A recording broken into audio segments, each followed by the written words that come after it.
Dans les couloirs d'un hôtel parisien, une voix familière rompt le silence de circonstance. En ce premier jour de juillet, c'est ici que Nolwenn Leroy, chaleureuse et rayonnante, me reçoit pour évoquer son premier rôle principal dans la série de TF1 Brocéliande. Intarissable entre deux gorgées de thé, la longue dame brune grandie en terre bretonne semble replonger dans ses souvenirs de tournage comme dans un bain de jouvence pour mieux me transmettre combien cette aventure l'a nourrie et transformée. À 40 ans passés, la maman du petit marin tout juste entré en CP revendique le droit de choisir ses priorités et de suivre les petits grains de folie qui se trouveront désormais sur sa route. Une route sur laquelle, sans nul doute, veillera un certain Merlin l'Enchanteur, demeurant à jamais dans la forêt de Brocéliande. D'ombre et de lumière, quand les personnalités de la télé tombent le masque.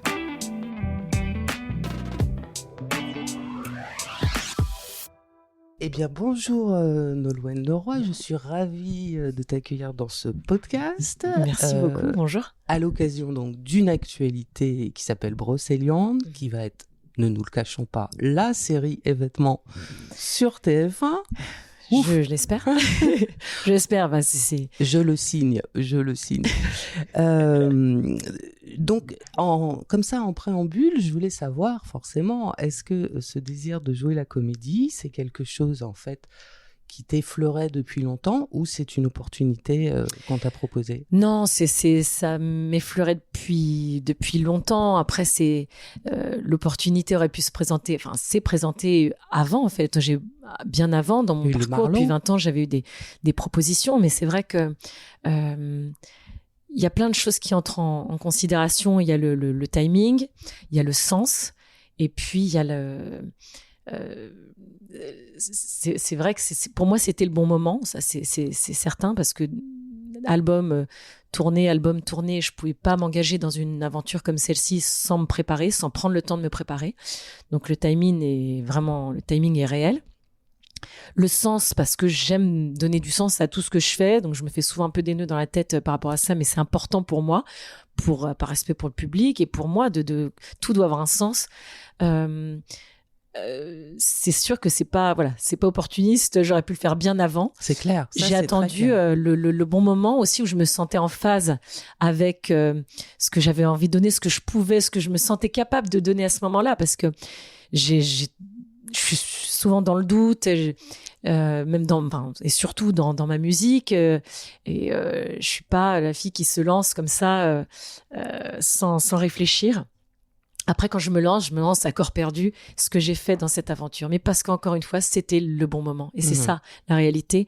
Et puis bien sûr, et puis la Bretagne aussi. Ça a fini de me décider parce que, il y avait ce lieu familier où je me sentais enveloppée, qui était réconfortant, et où je me disais que j'allais être portée par la magie de cette forêt. C'est ça, c'était un accompagnement, parce que c'est quand même une série dans laquelle, moi je vais être très cash, tu es absolument épatante, tu as une sincérité vraiment qui emporte tout le monde, avec un rythme, avec un débit qui est assez impressionnant. Bravo Bruno Garcia t'avoir dirigé aussi comme ça. Non, mais... Bruno, il est extraordinaire. C'est le réalisateur. Quel Bruno Garcia qui, pour moi aussi... quand je disais qu'il y a plein d'éléments qui entrent en considération, c'est le lieu, bien sûr, on a été porté par ce lieu, mais par ce réalisateur, parce que moi, je pensais que tous les tournages étaient aussi idylliques, que tout le monde qu'il y avait une ambiance merveilleuse tout le temps. C'est pas tout le temps le cas, manifestement. Non. Que je m'entends pas, m'a dit, non, tu sais, parfois, il y a des tensions. C'est vrai que Bruno est d'une humeur égale, constante, de bonne humeur et puis il aime les acteurs, et puis il t'accompagne de façon à ce que tu sois le plus à l'aise, le plus il est à la fois juste, le plus juste possible. Vraiment. Et je pense qu'il a senti ça très tôt aussi chez moi. Je pense qu'il m'a donné juste les bons outils finalement et les bons conseils pour travailler, tout comme tous les acteurs qui étaient à mes côtés, parce aussi. Que t'es très bien entouré, il faut les citer. C'est ça aussi, je suis portée aussi par ce film choral, par ces acteurs de talent et d'expérience, où je dis souvent que j'étais une sorte de masterclass merveilleuse, mais c'est vrai. On va les citer. Donc il y a Marianne Chazelle, Catherine Marchal, Arnaud Binard, Mehdi Sadoun, Thomas Joannet, Laurent Deutsch, Léonie Simaga. C'est vraiment j'en oublie. Oui, bien sûr. Voilà, il y a Rebecca Benamou aussi qui est comme. Oui. Il y a vraiment des acteurs de toutes les générations, mais qui sont vraiment qui étaient à la fois présents. Qui m'ont donné d'excellents conseils, mais à la fois, c'est vrai que souvent j'étais un peu en angoisse dans le début de scène, au tout début, où je disais alors ça va, parce que en fait, j'avais peur de perturber leur jeu en fait, et j'étais pleine de doutes bien sûr au début, et ils m'ont rassurée tout de suite en me disant mais non ça va. Donc c'est après je me suis lâchée et pour vraiment me laisser porter par ce personnage, et puis d'être le plus juste possible et de me laisser porter par cette histoire, parce que c'est ça qui est génial dans le métier qui est le mien. D'habitude, j'écris des chansons, j'écris des histoires, je raconte des histoires, et là, je raconte aussi une histoire d'une façon différente. Donc, c'est ça que j'ai adoré, de pouvoir aussi me laisser plus porter par ce personnage et me laisser aller, en fait, ce que je fais moins d'habitude. Absolument. D'ailleurs, c'était une de mes questions. Est-ce que justement, quand on n'est pas soi-même, donc quand on ne joue pas ce propre rôle, on a plus de liberté, on se découvre plus des libertés? Mais totalement. Moi, j'ai adoré le fait de jouer un personnage qui n'est pas moi. Parce que bien sûr, il y a certains aspects de sa personnalité où je peux me retrouver. Voilà, les généreuses, passionnées, en quête de vérité, pas la justice, tout ça, c'est quelqu'un, voilà. Mais à la fois, c'est vrai que il y a quelque chose d'exaltant à se dire que on incarne un personnage en fait, donc on a une liberté qui est totale, parce que c'est pas toi. Donc il n'y a pas de doute en fait à partir du moment où tu joues un rôle, peu importe ce que l'on te demande de faire, peu importe la partition, en fait tu t'abandonnes à ce personnage, à ses envies, à ses désirs, à ses angoisses. Et c'est un sentiment qui est à la fois angoissant au début, parce que tu dis est-ce que je vais en être capable, mais une fois que tu es dedans, c'est libérateur. Voilà. Parce que moi, c'est vrai que souvent, même si je parle, je ce côté un peu taiseux des Bretons, où je ne suis pas forcément généreuse dans la précision de tout ce que je peux, sur des choses intimes, de la vie privée, de tout ça. Enfin, je donne pas toujours beaucoup, et c'est comme ça. Et je crois que les gens m'aiment pour ça aussi, peut-être pour cette forme de mystère. Mais là, tu peux tout donner sans retenue aucune, et sans te dire, mais est-ce que ça va être pris comme ça? Est-ce que là j'ai pas souvent, moi, j'écris mes textes sous forme de métaphores, parce que j'ai du mal à être direct et à dire les choses. Ouais. Là, ça n'existe pas, en fait. Plus aucun problème. Et je pense que cet aspect-là, cet abandon, et ce que j'ai réussi à faire en me lançant ces barrières que j'ai réussi à faire tomber, je pense que ça va me servir dans mon écriture aussi, c'est sûr. Je pense que ça a débloqué. C'était vraiment presque thérapeutique dans un sens de qu'est-ce qui pouvait à un moment donné réussir à me faire tomber ça. À passer un cap dans la Et puis à ce stade de mon parcours, bien sûr professionnel, mais en tant que femme aussi, quand tu arrives à 40 ans et que tu te dis voilà quoi, ça y est, je suis prête, quelles sont mes envies, qu'est-ce que j'ai envie de faire, qu'est-ce que je n'ai pas fait, et est-ce que je peux me faire confiance? Est-ce que j'en suis capable? Est-ce que ça fait appel à plein d'aspects mais des questions qu'on se pose toutes, en fait. C'est pas forcément dans le métier que je fais, mais dans tout. T'arrives dans ta vie, tu te dis, bon, quels sont mes rêves? Qu'est-ce que j'ai envie de faire? J'ai envie de tenter ça, j'y vais. En fait, ça donne de l'audace. Quelque chose totalement. De l'audace. Ça autorise à l'audace, en fait. Ouais. L'audace, de la confiance, et puis de ce grain de folie, en fait, à un moment donné où tu dis, mais pourquoi pas? C'est le moment ou jamais, en fait, là. Qu'est-ce que j'ai envie de faire? Quelles étaient mes envies? Qu'est-ce que j'ai envie d'accomplir encore? Où je me dis, vas-y, quoi, arrête de te poser non plus toutes les questions du monde. Parfois aussi, bien sûr le timing, tout ça, les rencontres, le destin, voilà, tout ce en quoi je crois. Mais il y a aussi, à un moment donné, faut provoquer aussi un peu le destin. Et ça, moi qui suis pas forcément carriériste ou très ambitieuse, j'ai beaucoup de mal à provoquer Donc le destin. ça sera une étape importante sur ta route.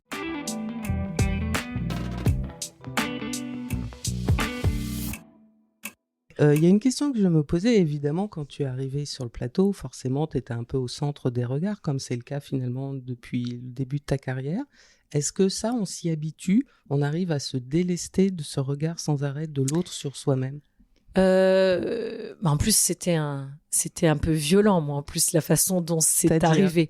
À mes débuts, c'était vraiment très, très, très, très brutal.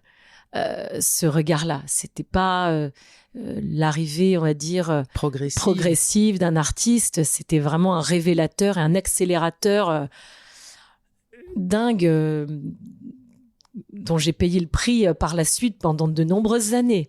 Et peut-être que ça se terminera jamais, d'ailleurs, en vérité. Mais pourquoi tu dis payer le prix? Parce que je pense que ça a beaucoup changé au fil du temps. Le rapport, le métier, notamment pas le public, parce qu'il y a toujours eu des télécrochets, mais le métier a ses télécrochets, radiocrochets, on appelle ça comme on veut, mais aujourd'hui, voilà, c'est normal, il n'y a pas de problème. Nous, à notre époque, ce soit... C'est vrai.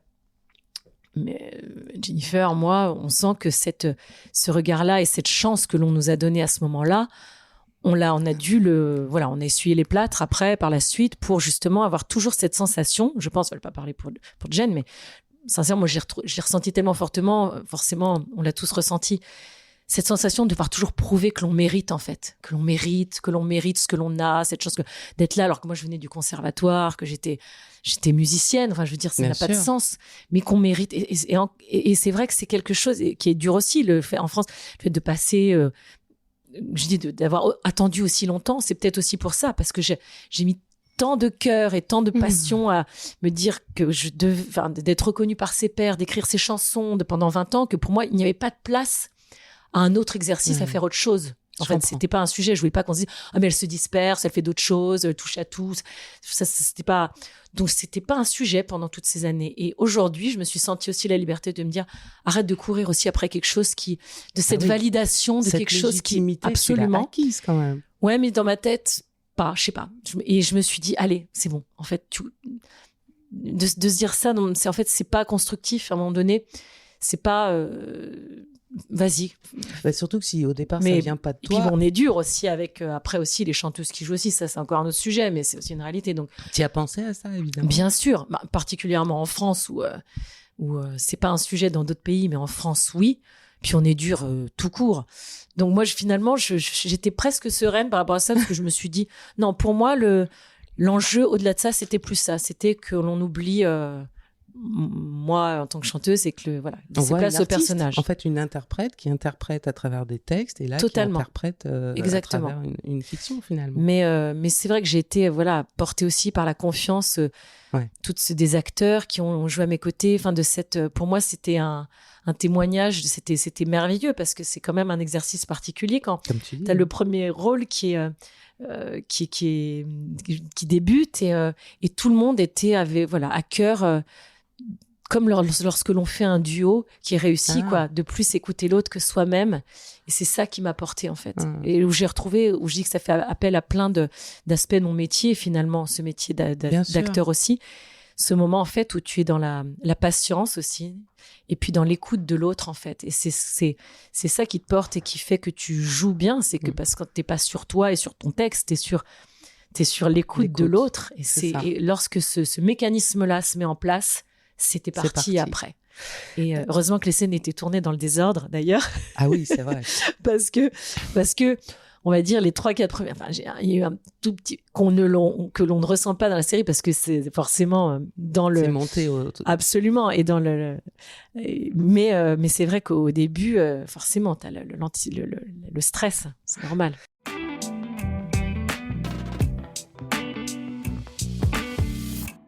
Je pensais à un truc. Donc, évidemment, cette série, elle parle de Brocéliande, de la Bretagne.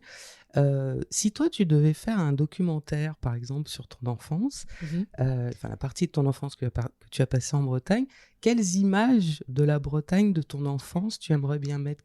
C'est le souvenir comme ça? Quelles images?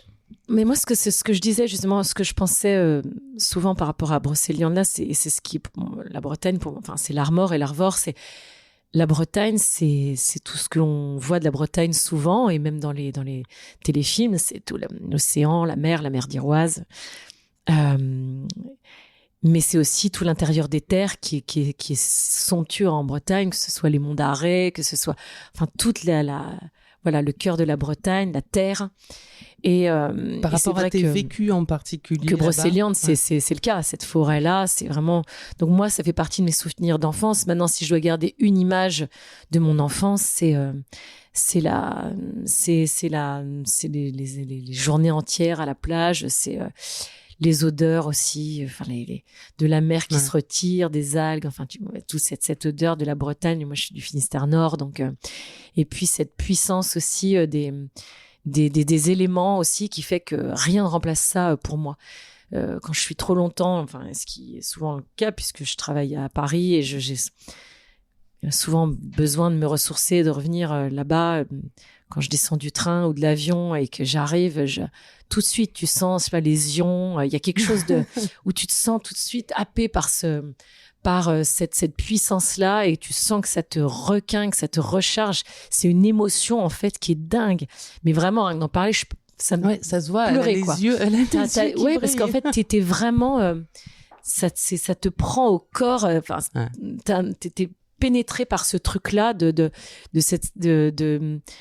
ce qu'il y a dans l'air là-bas, et puis aussi des gens, et puis tout ce qui m'a donné l'envie de faire Bretonne lorsque le projet est sorti, et toutes ces émotions et ces sensations qui ont rencontré celles de tous les gens aussi, je pense, je suis très attachée à cette région forcément, mais c'est clair. Et tu fais en sorte de créer ce lien aussi entre ce département et ton enfant? Oui, parce que moi, mon compagnon est de Provence et d'Aix, alors forcément, on se partage entre Paris pour le boulot, et puis comme beaucoup de Français c'est le cas pour plein de gens, bien sûr. Donc, on a effectivement la douceur de la Provence, et puis l'Auvergne aussi, parce que moi, je suis aussi par ma maman auvergnat, donc c'est aussi un lieu qui est très important pour moi, et qui, pour moi, est plein de points communs entre l'Auvergne et la Bretagne. Mais aujourd'hui, oui, l'Auvergne, la Provence, la Bretagne, toutes ces régions apportent quelque chose de supplémentaire, sont complémentaires d'une certaine manière. Et c'est vrai que c'est important, forcément, quand on a un petit garçon qui s'appelle Marin, j'ai envie de vous dire, tout est clair. On a envie de lui faire de l'optimiste et de la voile après, et d'aller un peu au Glénan. Non, mais c'est vrai. D'ailleurs, je suis marraine des fêtes maritimes cette année à Brest, et c'est un grand bonheur parce que c'est un rendez-vous qui est exceptionnel, vraiment.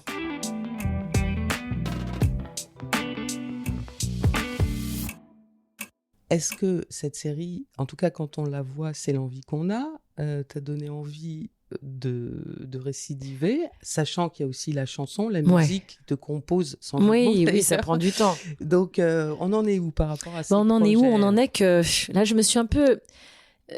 en fait, ça m'a pris beaucoup de temps, d'énergie. Donc, j'ai consacré beaucoup de temps à Brocéliande. Et c'est vrai que cette année, après, j'ai mon petit garçon qui est rentré en CP. J'avais besoin de passer beaucoup de temps avec lui. Parce que c'est important pour moi, en fait, la famille et ces moments qui ne reviennent pas, en fait. Et j'en ai pleinement conscience. On en a tous conscience, mais voilà, j'avais le luxe à ce moment-là de pouvoir rester un peu à la maison avec lui. Et rien ne remplace, en fait, les moments que je passe avec lui. Hein. C'est terrible, mais... et qui ne reviendront c'est terrible pas. Pour les gens, quand j'en parle en général, qui pensent que c'est un sacrifice pour un artiste, parce qu'on doit être sur la route, parce qu'on doit... Mais c'est un sacrifice pour moi, et je peux en faire des centaines, et j'en ai fait pendant 20 ans. Mais depuis qu'il est arrivé, c'est un sacrifice que je ne suis pas prête à faire. Alors, encore une fois, j'ai le luxe de pouvoir Bien sûr. de pouvoir le faire, ce sacrifice. Mais je l'ai attendu longtemps, mon petit marin, et j'ai besoin de... Voilà, cette année, c'était le CP, c'était la lecture, les poésies, les devoirs. Et c'est une année importante et j'avais besoin d'être à ses côtés, être là, être présente. Donc voilà, donc j'étais un peu moins là et j'ai la chance d'avoir un public qui est patient et qui comprend ça et c'est une chance incroyable. Mais après, voilà, j'ai beaucoup donné pendant 20 ans. Aujourd'hui, c'est vrai que c'est dur d'être, il faut rester présent à tout prix. On dirait que tu Mais oui, mais t'essaies parce de qu'aujourd'hui, on a l'impression qu'il faut s'excuser. Souvent, je me dis, et particulièrement pour les femmes, en fait, quand tu bosses trop, ben, tu t'occupes pas de tes gosses et t'es pas là, donc t'es workaholic et puis t'es une femme d'ambition et puis voilà, et puis c'est important parce qu'aujourd'hui, la femme, elle l'a gagné cette chance-là, enfin le fait de pouvoir travailler aussi, et c'est quelque chose que je valorise et qui est très important, mais au détriment de sa vie de famille et d'être là aussi pour les siens et pour son enfant. Et on demande beaucoup, beaucoup, beaucoup toujours aux femmes à la fois d'être une super maman, d'être une super femme, une super copine et une super au job. Et effectivement, quand tu bosses moins, on te dit alors c'est pas trop. Et moi, je le lis souvent et je l'ai entendu souvent. C'est un sacrifice. Je le lis dans des interviews, même avec des mecs, tout. Je fais le sacrifice de ne pas. Mais pourquoi ? Parce qu'on dit le mot sacrifice, parce que c'est un mais je sais pas, je trouve que voilà, c'est un choix. C'est un choix. Je me sentais vraiment en résonance avec Audrey Tautou qui en parlait le jour d'une façon très jolie et très juste, de dire que justement pour elle, et je répète presque mot pour mot ce qu'elle a pu dire, parce que j'ai trouvé ça merveilleux, de dire que il y a rien qui remplace ces moments-là pour elle, il y a rien qui est au-dessus de ces moments-là, qui me donne envie de sortir de chez moi, même si ces rencontres avec le public et la scène, bien sûr que rien ne remplace ça, et que pour moi, c'est ce qui me manque le plus aujourd'hui, je vais pas vous mentir, même lorsque que je tourne, rien ne remplace la scène en vérité. Et heureusement. Oui. Le bonheur, le plaisir, le kiff de la scène. Bien sûr. Et aujourd'hui, c'est malgré les téléchargements, les albums qui se vendent moins, tout qui a changé, tout le métier qui n'est plus le même et tout, quoi qu'il advienne. Et heureusement, le fait de pas se voir, de faire des conf calls, du télétravail, le fait de la scène, le contact avec le public, être ensemble. Ça, c'est pour les artistes et pour le public. Rien ne remplacera jamais, heureusement, ça.